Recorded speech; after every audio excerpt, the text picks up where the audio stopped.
College से आई हुई जब भी मेरी नजर उस कपड़े की दुकान पर पड़ती तो मेरा दिल बेचैन होने लगता। मेरे कदम खुद ब खुद उसे दुकान की तरफ बढ़ने लगते थे। हमारे मोहल्ले के छोटे से बाजार में खुलने वाली यह दुकान पूरे बाजार में अलग ही लगती थी। शीशे के दरवाजे लगे हुए थे। बहुत बड़ी सी दुकान थी जहां फैंसी ड्रेस की भरमार थी। एक से बढ़कर एक फैंसी ड्रेस सजा के रखा गया था। बाहर शीशों से ही वह ड्रेस मेरी नजरों के सामने आ जाती थी और मैं गहरी ठंडी आहें भरती थी। आज भी तो सामने लगे गिरे और सिल्वर काम वाले फैंसी गाउन पर मेरी जो नजर टिकी तो हटने को तैयार ही ना थी। मैं अपने बढ़ते हुए कदमों को रोक नहीं पाई थी। तेज चलते हुए मैं उस दुकान के बाहर खड़ी हो गई जहां शीशे से नजर आने वाली उसे फैंसी गाउन ने मेरे होश उड़ाए थे। बड़ी हसरत भरी नजर से मैं उस गाउन को देख रही थी जो यकीनन मेरी पहुंच से बहुत दूर था। जिस घराने से मेरा संबंध था, मैंने आज तक अपने खानदान के अमीर घरों की लड़कियों के उतरण ही पहनकर गुजारा किया था। मुझे नहीं याद की। कभी होली, दिवाली पर भी मेरी माँ ने मुझे नई ड्रेस लेकर दी। वह यही कहते हैं कि यह तुम्हारी मौसेरी बहन टीना है ना, यह उसकी ड्रेस है, तुम्हारी मौसी ने दी है। कह रही थी कि टीना ने यह ड्रेस बस कुछ ही बार पहनी है, निहारिका को पहना देना दिवाली पर। माँ के कहने पर मैंने अपने मुंह के एक्सप्रेशन बिगाड़े थे।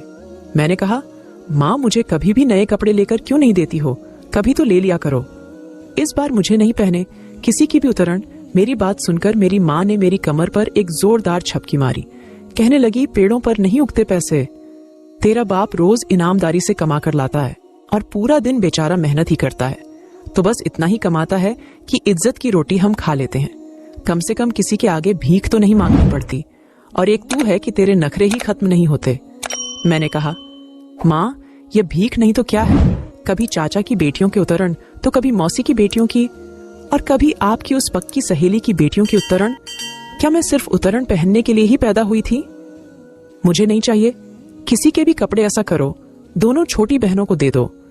मैं अपने से छोटी दोनों बहनें मोना और पायल की तरफ इशारा किया था।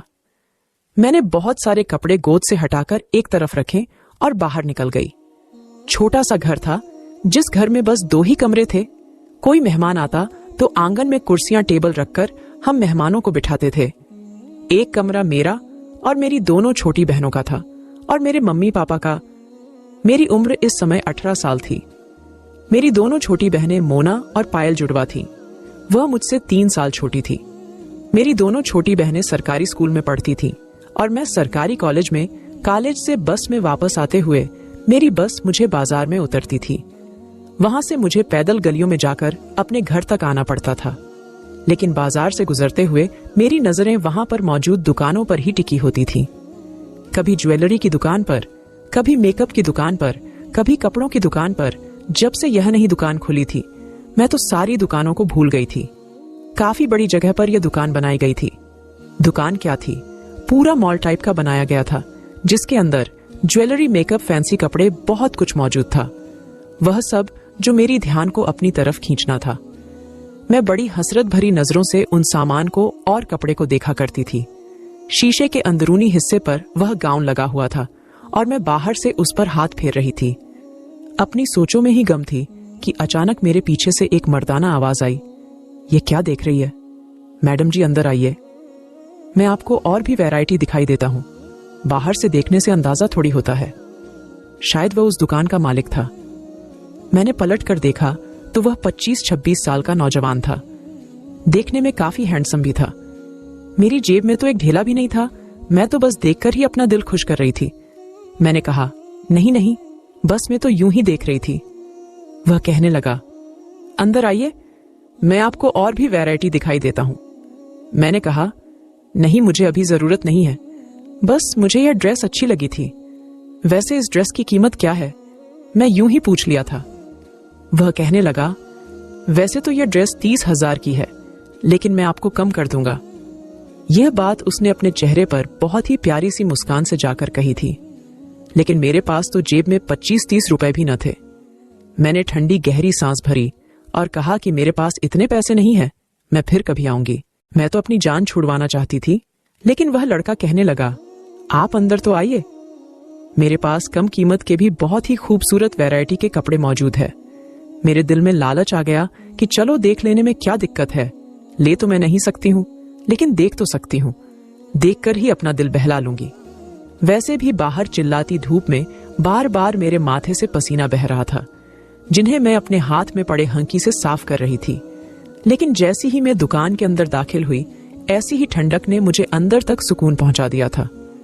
वह लड़का कहने लगा, उफ, बड़ी गर्मी है बाहर, आइए और बैठिए, मैं आपको बहुत सारे कपड़े दिखा देता हूं। उस समय उसकी दुकान पर कोई नहीं था। मैं सामने रखी कुर्सी पर बैठ गई। वह मुझे अलग अलग तरह की खूबसूरत ड्रेस दिखने लगा था। एक से बढ़कर एक ड्रेस देखकर मेरा जी चाहा कि सारे उठाकर खरीद लूं, लेकिन हम गरीबों के पास बस हसरत भरी नजरें ही रह जाती है ठंडी आह भरने के लिए, जो मैं उस वक्त कपड़ों को देख देख कर भर रही थी। एक से बढ़कर एक फैंसी ड्रेस देखकर मैं उनमें ही खोकर रह गई थी। लेकिन मेरे होश इस समय उड़े जब उस लड़के ने एक लाइट पिंक रंग का फैंसी दुपट्टा मेरे सर पर उड़ा दिया। मैं एकदम चौंक सी गई थी। मेरी उस पर नजर पड़ी तो वह मुस्कुरा रहा था। कहने लगा, सामने आईना है, आप देखो, यह रंग आप पर कितना जच रहा है। आप इस कलर में बड़ी ही प्यारी लग रही है। मेरी नजर के सामने लगे शीशे पर पड़ी तो वाकई मुझे अपना आप खूबसूरत लगने लगा। मैंने वह दुपट्टा अपने सर से उतरकर वापस रख दिया। मैंने कहा कि इसकी क्या कीमत है? आप जितना भी दे दे, मैं खामोशी से रख लूंगा। मैं उसकी बात सुनकर कुछ हैरान हुई। मैंने कहा, नहीं, आप मुझे इसकी कीमत बता दे। अगर मेरे पास पैसे हुए तो मैं ले लूंगी। वह कहने लगा, कीमत को छोड़ो, इस ड्रेस को देखकर लगता है आपके लिए ही बना हो, इसलिए आप जो दे देंगे मैं खामोशी से रख लूंगा। मैंने कहा, अगर मैं फ्री में ले जाऊं तो? मेरी बात पर वह हंसने लगा। मुझे अंदाजा ही नहीं था कि वह ऐसा भी कर है। उसने ड्रेस पहना किया और मुझे थमा दिया। कहने लगा, ले जाए, आप जैसे लड़की के लिए मेरी तरफ से एक छोटा सा गिफ्ट है। यह सुनकर मैंने फौरन से उसके हाथ से थैली ली और वहीं पर रख दी और दुकान से बाहर निकल गई। मेरे दिल की धड़कन बहुत ज्यादा तेज चल रही थी। तेजी से कदम बढ़ाते हुए मैं घर पहुंची थी। घर आई तो मेरी माँ का वही रोज का सेंटेंस कि थोड़ा थोड़ा खाना खाया करो, मुझे इसी खाने से रात तक का गुजारा करना होता है। फिर तुम्हारे पापा आते हैं तो ढंग की चीज ही नहीं होती है रखने के लिए। मेरी छोटी बहनें स्कूल से वापस आ चुकी थी और माँ उनको खाना खिलाते समय रोज यही बात दोहराया करती थी कि कम कम खाना खाया करो। हम तीनों बहनें ही थे, भाई कोई नहीं था, और इस बात का ताना लगभग रोज ही हम अपनी माँ से सुना करते थे कि क्या होता था तुम्हें से कोई एक लड़का होता, हमें भी अपने दिन फिर जाने की उम्मीद होती, जैसे हम अपनी मर्जी से पैदा हुए थे। मेरे पापा का कहना था कि हमेशा इतनी ही पाव फैलाओ जितनी की चादर है, लेकिन हमारी चादर बरसों से बस बराबर ही थी, कभी बड़ी नहीं हुई थी। 2 वक्त की रोटी खाकर सोते, यह अलग बात है कि बाकी अपनी जरूरत के लिए हमें दूसरों को देखना पड़ता था। मेरे चाचा और पापा सरकारी छोटी सी पद पर काम करते थे। चाचा की इतनी तनख्वाह नहीं थी जितनी वह ऊपर की कमाई कर लिया करते थे। उनके घर में हर चीज मौजूद थी, पैसे की कोई कमी नहीं थी। लेकिन मेरे पापा थे कि सारी इनामदारी उन्हें पर आकर खत्म हो जाती थी। मजाल है कि कभी अपनी तनख्वाह से 1 रुपया भी ऊपर ले हो। मैं मन से कहती थी कि पापा क्यों अपनी नौकरी का फायदा नहीं उठाते हैं। चाचा भी तो है, उनके घर में तो ऐसी तंगी नहीं है। हालांकि पापा और चाचा की तनख्वाह बराबर ही है। तो मेरी माँ कहते हैं कि हमें हराम की कमाई नहीं खानी है, बस अपनी जिंदगी में खर्चों में कमी कर लेनी चाहिए, लेकिन हराम का पैसा नहीं खाना चाहिए। मेरा दिल चाहता था कि कोई अनहोनी हो जाए या कोई करिश्मा हो जाए कि मैं इस घर से निकलकर एक बड़े आलीशान घर में चली जाऊं। और आज उस नौजवान लड़के को देखकर मेरा दिल पहली बार अनजानी सी ख्वाहिश करने लगा था। आज मैं जब घर पहुंची तो सीधा अपने कमरे में चली गई। उस लड़के की बातें मेरे अंदर हलचल सी मचा गई थी। कमरे में जाकर पहले तो मैं अपनी दौड़ती भागती धड़कने को काबू में लाने की कोशिश की। सामने ही मेरी माँ का पुराना श्रृंगार मैच पड़ा था। उसे पर लगे शीशे पर जब मैं अपना आप देखा तो पहली बार मुझे अपना आप बेहद हसीन लगा था। बाकी आज से पहले मैंने तो कभी गौर ही नहीं किया था। मेरी रंगत तो सुर्खो सफेद थी, नैन नक्श भी बड़े प्यारे थे, बाल भी कमर तक लंबे थे। मेरी गिनती खूबसूरत लड़कियों में होती थी, लेकिन ये गरीबी थी मैं जिसमें मार खा जाती थी, वरना मुझे में कोई कमी न थी। अब तो जब भी मैं कॉलेज से वापसी पर उस बाजार में बस से उतरती तो वह लड़का अपनी दुकान से बाहर खड़ा मुझे देखकर मुस्कुरा रहा होता। मैं फौरन से नजरें झुकाकर घर आ जाती। मगर एक बार सुबह कॉलेज जाते हुए मेरी दोनों बहनें मेरे साथ ही होती थीं। वह मोहल्ले में ही अपने गवर्नमेंट स्कूल में चली जाती और मैं बस स्टॉप पर खड़ी अपनी बस का इंतजार करने लगती। मैं बहुत ही दिल लगाकर पढ़ती थी क्योंकि मैं जानती थी मेरी डिग्रियां ही मुझे इस गरीबी से छुटकारा दिला सकती है। एक दिन मैं यह बस स्टॉप पर खड़ी बस का इंतजार कर रही थी जब मैं उसे लड़के को देखा। हालांकि इस वक्त तो बाजार बंद होता था, फिर वह लड़का इस समय बस स्टॉप पर क्या कर रहा था?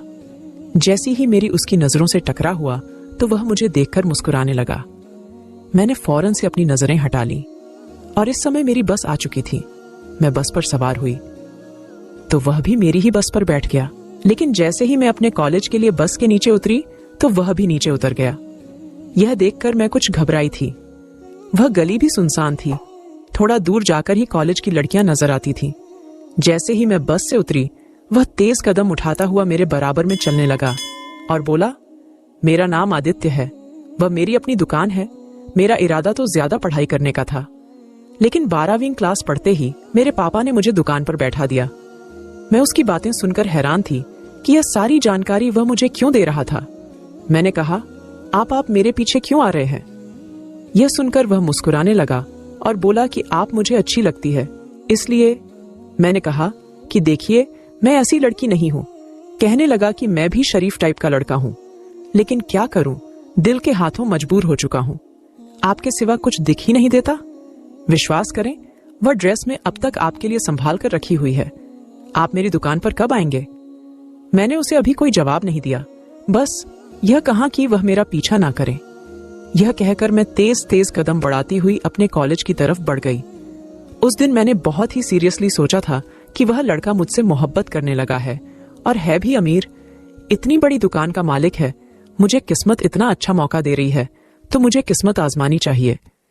अब जब भी वह मुझे मुस्कुरा कर देखता है तो मैं भी बदले में मुस्कुरा देती। धीरे धीरे मेरी उस लड़के से दोस्ती हो गई। मैं जब भी कॉलेज से वापस आती तो सीधा उसकी दुकान पर चली जाती। वह पहले अपने सारे ग्राहकों को निपटाता था। जब मैं अकेली उसकी दुकान पर रह जाती तो वह मुझे कानों में पहनने के लिए बालियां तो कभी अंगूठी देता, और उसने वह ड्रेस भी दिया जिसे अपनी अलमारी में छुपा के रख लिया था। उसकी दुकान पर कम कीमत की कॉटन की कढ़ाई वाले सूट भी मौजूद है। उन कपड़ों की कीमत भी 1500 और 2000 से कम नहीं थी। एक बार उसने खूबसूरत सा जोड़ा मुझे दिया और कहने लगा कि यह मेरी तरफ से रख लो। मैंने कहा कि मेरी मां पूछेंगी तो क्या जवाब दूंगी कि आए दिन तेरे पास इतने कपड़े कहां से आते हैं? मैं तो हमेशा ही दूसरों की उत्तरण ही। ये कहने के बाद में एकदम से चुप हो गई। मैं उसे यह बताना नहीं चाहती थी कि मैं हमेशा दूसरों की उत्तरण पहनती आई हूं। मेरी अधूरी बात को उसने ही पूरा किया। कहने लगा कि कह देना कि तुम्हारी किसी दोस्त ने गिफ्ट में दिया है। यह सुनकर मैं खुशी खुशी वह कपड़े लेकर घर चली आई। अब उस लड़की की मेहरबानियां मुझ पर बढ़ने लगी थी। एक बार उसने मेरे हाथ पर मोबाइल थमा दिया। यह देखकर तो मैं हैरान रह गई, क्योंकि जो मोबाइल उसने मुझे दिया था वह कम से कम 20-25 हजार से कम न था। कहने लगा, इसे रख लो। मैंने कहा, मैं क्या करूंगी इसका? वह कहने लगा कि रात को मुझे बातें करना। मैंने वह भी रख लिया। फिर यह सिलसिला भी हम दोनों के बीच चल निकला था। मैं उससे फोन पर बातें करने लगी। हम दोनों के बीच इजहार मोहब्बत भी हो चुका था। लेकिन अब वह मुझसे जिद करने लगा था। कभी कहता कि जो कपड़े मैंने तुम्हें दिए हैं मुझे पहनकर दिखाओ। कभी कहता है, इस बार मैं तुम्हें बहुत ही फैंसी गाउन देना चाहता हूं, लेकिन बदले में मुझे भी तुमसे कुछ चाहिए। 2 महीने में पहली बार उसने यह जिद की थी। मैंने कहा कि तुम जानते हो कि मेरे पास इतने पैसे नहीं होते कि मैं बदले में तुम्हें कोई तोहफा दे सकूं। वह कहने लगा, बस जब तुम अकेली घर पर हो तो मुझे बुला लेना और यह ड्रेस पहनकर मुझे दिखा देना। मैंने कहा, ऐसा कैसे मुमकिन है? वह कहने लगा, मुझे नहीं मालूम, कुछ भी करो निहारिका, मुझे तुम्हें अपनी पसंद में देखना है। उसकी यह बात सुनकर मैं परेशान सी हो गई थी, लेकिन इसकी बात टाल भी नहीं सकती थी। एक बार मेरी मां मेरी अपनी सहेली सुनीता के घर गई थी। घर में छोटी बहनें थीं। मैंने सोचा कि आज मैं आदित्य को घर बुला लेती हूं। मैं अपनी छोटी बहनों को बहाने से उनके दोस्तों के घर भेज दिया और कहा कि 2 घंटे से पहले घर मत लौटना। वह खुशी खुशी चली गई। मैंने फोन करके आदित्य से कह दिया कि इस वक्त मैं अपने घर पर अकेली हूं। यह सुना था कि वह मेरे लिए बहुत सी कीमती तोहफे लेकर घर पहुंच गया। कहने लगा, यह सब तुम्हारे लिए है। जब मैं वह थैली खोलकर देखी है तो उसने वही गिरे और सिल्वर रंग का गाउन था, जिसे देखकर मेरी आंखें चमक उठी थीं। वह मुझे कुछ देकर मेरे करीब आकर कहने लगा, जल्दी से पहन कर दिखाओ। मैंने वह गाउन पहन लिया। मुझे देखकर तो वह अपनी आंखें झपकाना भूल गया था। उसने कुछ तस्वीरें मेरे साथ खींचना शुरू कर दी। मैंने कहा, यह क्यों खींच रहे हो? तो वह कहने लगा, बस मेरे पास ही रहेंगे। उसने एक वीडियो भी बनाई थी जिसे वह मेरे बहुत करीब खड़ा था। कहने लगा, निहारिका सिर्फ मेरी है। मूवी बनाते हुए वह मेरी बेहद करीब हो चुका था। इस वक्त तो हम दोनों ही घर पर अकेले थे। मेरा दिल बुरी तरह बेचैन हुआ था। दिल अजीब लेपर धड़कने लगा था।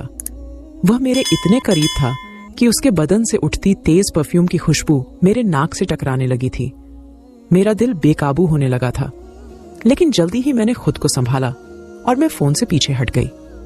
मेरे यूं पीछे हटने पर उसने अपना मोबाइल बंद किया और जेब में रख लिया। वह कहने लगा, निहारिका, अब तुमसे दूर रहना मुझे मुश्किल लगने लगा है।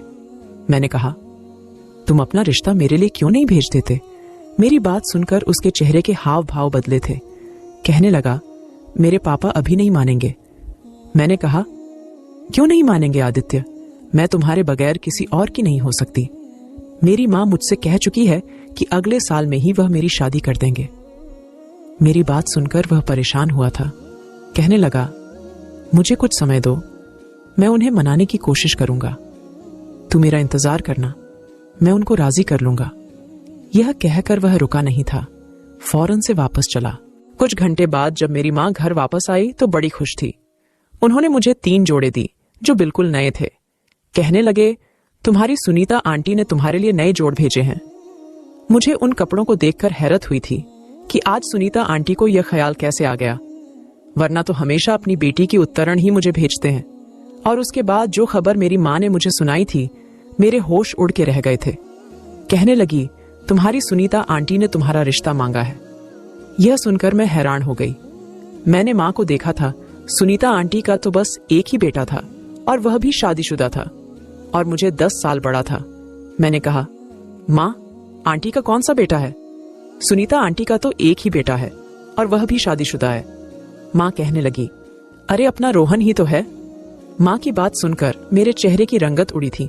मैंने कहा, मां आप होश में तो है, मैं रोहन से शादी कैसे कर सकती हूं? वह तो शादीशुदा है। मां कहने लगी, अरे उसकी पत्नी तो बड़ी नखरे वाली थी, 4 साल भी न टिक सकी, उन्होंने उसे तलाक दे दी है। यह सब सुनकर मैं अपने होश खो बैठी थी। हालांकि मैं जानती थी कि रोहन की पत्नी किरण काफी अच्छी थी। हाँ, सुनीता आंटी और उनके बच्चे बड़े ही बदतमीज थे और रोहन तो किरण पर हाथ उठाने से भी बाज नहीं आता था। मैंने कहा, नहीं मां, मैं किसी सूरत रोहन से शादी नहीं करूंगी। मेरी इनकार को सुनकर मां भड़क उठी। कहने लगी, अरे महीने के लाखों कमाता है रोहन, तुझे तो ऐसी किस्मत पर खुश होना चाहिए।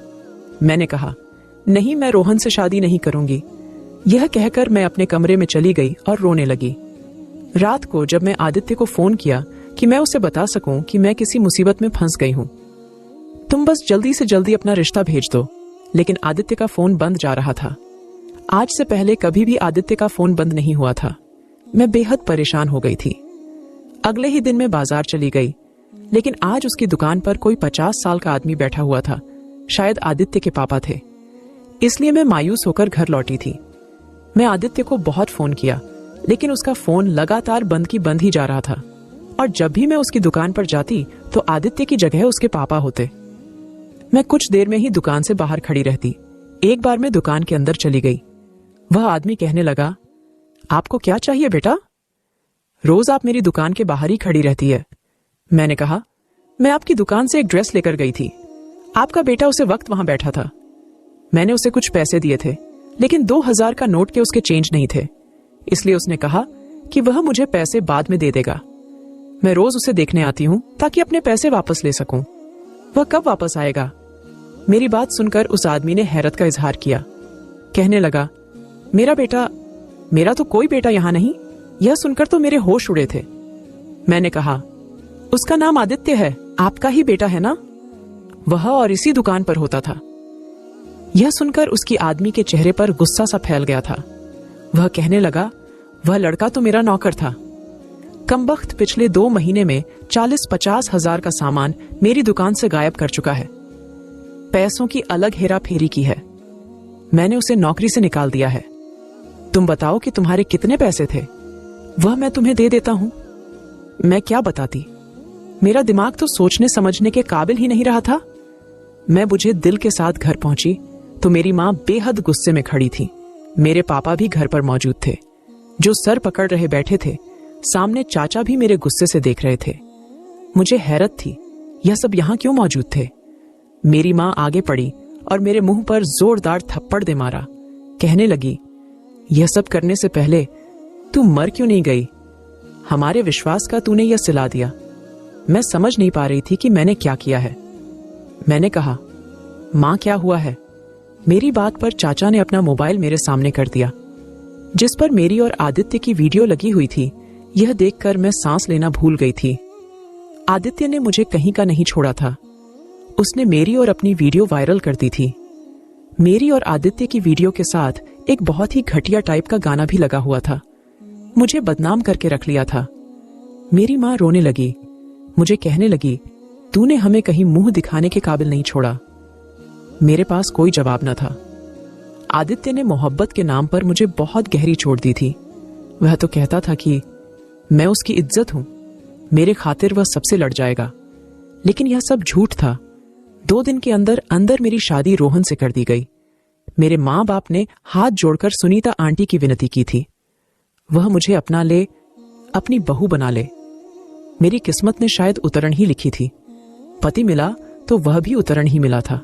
रोहन मुझे हर समय बदचलन के ताने देता रहता था। मैंने एक चुप्पी मुंह पर लगा ली थी। रोहन को जब गुस्सा आता तो वह मुझ पर हाथ उठाता था और मुझे न जाने क्या क्या सुनाता था। वह मुझसे कहता था कि तुमने उस लड़के के साथ कितनी बार मुंह काला किया होगा। मेरा जुल्म यही था कि मैंने सिर्फ मोहब्बत की थी। मैं आदित्य के साथ कोई गुनाह नहीं किया था, लेकिन मैं बद किरदार कहलाई जा रही थी।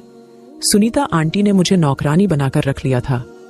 2 साल मैंने बहुत ही मुश्किल में काटे थे, लेकिन उसके बाद जो गम का पहाड़ मुझ पर टूट पड़ा, उसने मेरी जिंदगी नरक बना दी थी।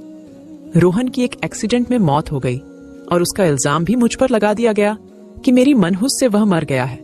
सुनीता आंटी ने मुझे घर से निकाल दिया। मैं फिर से अपने माँ बाप के घर पर आ पड़ी। मेरे पापा का ट्रांसफर दूसरे शहर में हो गया। मैं पढ़ाई पूरी की और एक स्कूल में पढ़ने लगी। मेरी छोटी बहनें आप शादी के काबिल हो चुकी थीं। दोनों बहनें की शादी मैंने ही की थी। मेरे माँ पापा मुझे अभी बात नहीं करते थे। पापा भी अब नौकरी छोड़ चुके थे। मैंने अपने माँ बाप की सेवा में उम्र बुझाने लगी। दोनों ही बीमार होने लगे थे। कुछ सालों में मेरे माँ बाप भी भगवान को प्यार हो गए। समय गुजरने लगा था। मैंने एक छोटी सी गाड़ी खरीद ली थी। अकेली घर में रहती थी। एक बार मैं कॉलेज से वापस आ रही थी कि मेरी नजर सामने एक दुकान पर पड़ी। मेरी गाड़ी को एकदम ब्रेक लगे थे। सामने कपड़े की दुकान पर वहीं खड़ा था। नजर का चश्मा लगाए औरतों को अलग अलग कपड़े दिख रहा था। मैंने अपनी आंखों से आंसू साफ किया। गाड़ी पार्किंग एरिया पर लगाई, उसकी दुकान पर चली गई। उसे बस एक सवाल पूछना था कि उसने मेरे साथ ऐसा क्यों किया। मैंने उसका क्या बिगाड़ा था। मैं उसके सामने कुर्सी पर बैठ गई। मेरी उम्र इस समय 45 साल की थी और आदित्य की उम्र 40 के लगभग हो चुकी थी। मुझे देखकर उसके हाथ में पड़ा दुपट्टा वही गिरा था जो मेरे बराबर बैठी औरत को दिखा रहा था। धीरे से उसने मेरा नाम पुकारा था। मैं उठकर खड़ी हो गई। मैंने कहा, मुझे तुमसे बस एक सवाल पूछना है। उसने अपनी दुकान पर मौजूद लड़के से कहा कि तुम दुकान का ख्याल रखना, मैं अभी आता हूं। यह कहकर उसने मुझे दुकान से बाहर जाने का इशारा किया। वह मेरे साथ दुकान के अंदर मौजूद एक कमरे में आ गया, जो कुछ ऑफिस टाइप का बना हुआ था। सामने कुर्सियां और एक टेबल मौजूद था। वह मुझे कुर्सी पर बैठने का इशारा करने लगा। तुम यहां कैसे आई? मैंने हाथ के इशारे से उसे बोलने से रोक दिया। मैंने कहा, मुझे बैठना नहीं है और ना ही तुमसे कोई सफाई सुननी है। बस तुमसे एक सवाल पूछना है कि मैंने तुम्हारा क्या बिगाड़ा था? बस मोहब्बत ही की थी ना। तुम अपना नहीं सकते तो साफ इनकार कर देते। मुझे बदनाम क्यों किया? मेरी आंखों से आंसू बहने लगे। मुझे इतना बड़ा झूठ क्यों बोला आदित्य? तुमने? मेरी बात सुनकर वह कहने लगा, मैं तुमसे कोई झूठ नहीं बोला था। झूठ मेरे बाप ने बोला था। मैंने तुमसे शादी की बात जब अपने घर पर की तो मेरे पापा ने साफ मना कर दिया। वह मेरा रिश्ता कहीं और करना चाहते थे। उस रात मेरी पापा से बहुत बहस हुई थी। मैं गुस्से से घर से बाहर निकल गया। इत्तेफाक या फिर बदकिस्मती ही कहो, उसी रात कुछ चोर मेरा मोबाइल और पैसे छीन ले गए और मेरी टांग पर गोली मारकर वह नौजवान रफ्फू चक्कर हो गए। मैं चलने फिरने के लायक भी नहीं रहा था। इसलिए दुकान पर मेरे पापा जाने लगे, झूठ उन्होंने तुमसे बोला था, मैंने नहीं। तुम्हारे बार बार दुकान पर आने से शायद वह समझ गए थे कि तुम ही निहारिका हो। लेकिन जब तुम्हारी और अपनी वीडियो मैंने सोशल मीडिया पर देखी तो मेरे होश उड़ गए थे। मैंने पापा से बहुत कहा कि वह बदनाम हो जाएगी, भगवान के लिए उसे मेरे लिए मांग ले। लेकिन मेरे पापा ने मुझे कमरे में कैद कर दिया। जब तक मैं चलने फिरने के काबिल हुआ, मालूम हुआ कि तुम्हारी शादी हो गई है, और फिर मैं पीछे हट गया। मेरे पापा ने बहुत चाहा कि मैं उनकी पसंद की शादी कर लूं, लेकिन मेरी ना कभी हाँ में नहीं बदली। फिर जब तुम्हारे पति की मौत की खबर पहुंची तो मैं सोच चुका था कि तुम्हें अपना लूंगा, लेकिन तुम लोग घर छोड़कर जा चुके थे। मुझे बस यह मालूम था कि तुम दिल्ली गए हो, लेकिन दिल्ली में यह पता नहीं था कि तुम कहां पर हो। मैं अपने शहर को छोड़कर दिल्ली में दुकान ले ली और यही काम करना शुरू कर दिया। मुझे उम्मीद थी कभी तुम मुझसे मुलाकात होगी, लेकिन यह नहीं मालूम था कि तुम्हारा इंतजार में एक लंबी उम्र गुजर जाएगी। निहारिका, मेरा इरादा तुम्हें बदनाम करने का नहीं था। मेरी नीयत में होता तो उस वक्त यूं ही तुम्हारे घर से बाहर ना आ जाता। तुम और मैं उस समय घर पर अकेले थे। मैं जो चाहता तुम्हारे साथ कर सकता था, लेकिन मुझे तुमसे मोहब्बत थी, सच्ची मोहब्बत। इसलिए मैं तुम्हें इज्जत से अपनाना चाहता था। लेकिन मेरा मोबाइल चोरों ने छीन लिया था, और शायद उन्होंने ही हमें बदनाम कर दिया था। उन्होंने ही मेरी वीडियो वायरल कर दी होगी। आदित्य की बात सुनकर मैं चुप सी हो गई। उसकी आंखों से आंसू बह रहे थे। कहने लगा, आज भी मैं तुम्हारे इंतजार में हूं। वह आज भी मेरे इंतजार में था, लेकिन समय बहुत आगे बढ़ चुका था। मैं समझ नहीं पा रही हूं कि क्या फैसला करूं। आप ही मेरी मुश्किल आसान